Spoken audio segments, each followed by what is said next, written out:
Love the mouth-watering taste of delicious, perfectly cooked bacon? Bacon! Bacon! Where's the bacon? I smell bacon! Bacon! Bacon! Gotta be bacon! Only one thing smells like bacon! That's bacon! Bacon! Bacon! Bacon! Bacon! There! Welcome to the What's Sizzling podcast with Big Bacon. Hey, look at all that meat. And now your host, Big Bacon, Brad Hollister. It's bacon! The first ever guest for What's Sizzling with Big Bacon is a current Ring of Honor superstar, is a former Northeast Wrestling heavyweight champion.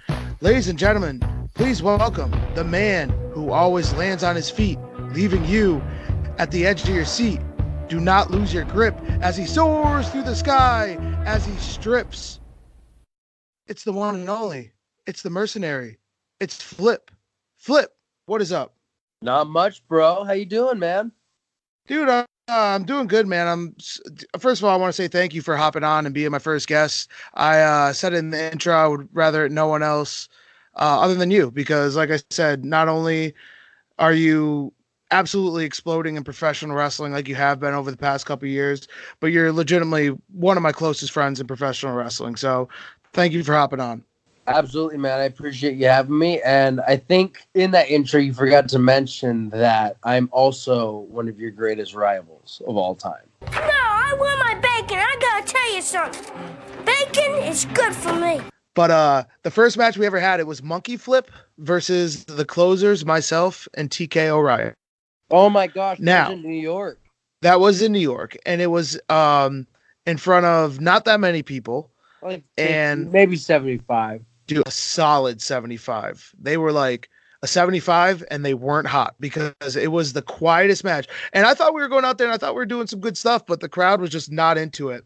And then, out of nowhere, I receive the stiffest enziguri I've ever got in my life. And the next two words out of my mouth that the silent crowd and probably everyone in the back and probably someone down the street Man, could hear. Isn't Space Monkey stiff? Dude, Yeah, it was Space Monkey Flip. Totally Space Monkey. that tail, man. Yeah, it was. He stiffed me with the tail. No, I scream out, "You effing see!" at the top of my lungs.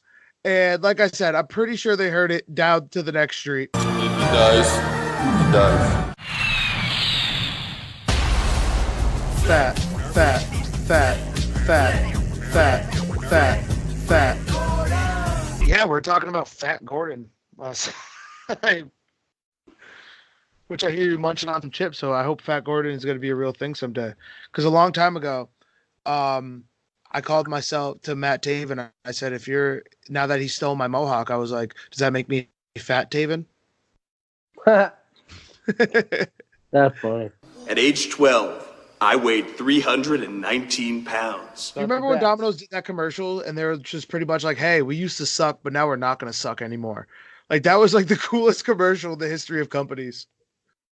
That's like what WWE's trying to do, but yeah. No, I can't say it. I was going to go there, but I can't. They did do this. I could go there. Great moments are born from great opportunity. And honestly, like, I heard the name of it. Not the best name. I love it, but I mean, it's not the best name.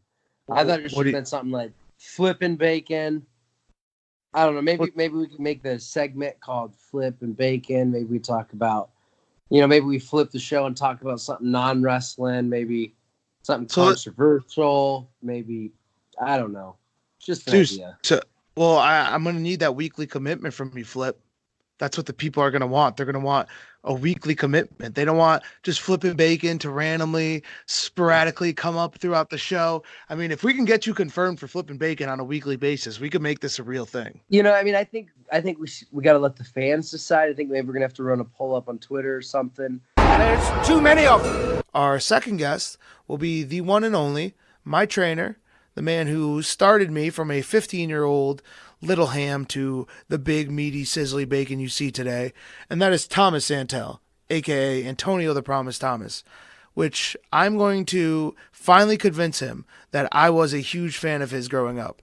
To this day, every time I've told him this, I don't think he believed me, but I did a deep dive into 2005 Raws the other day, and it made me remember how awesome I thought the Heartthrobs were. So next week we're going to have Thomas Santel, and hope you guys come back and listen.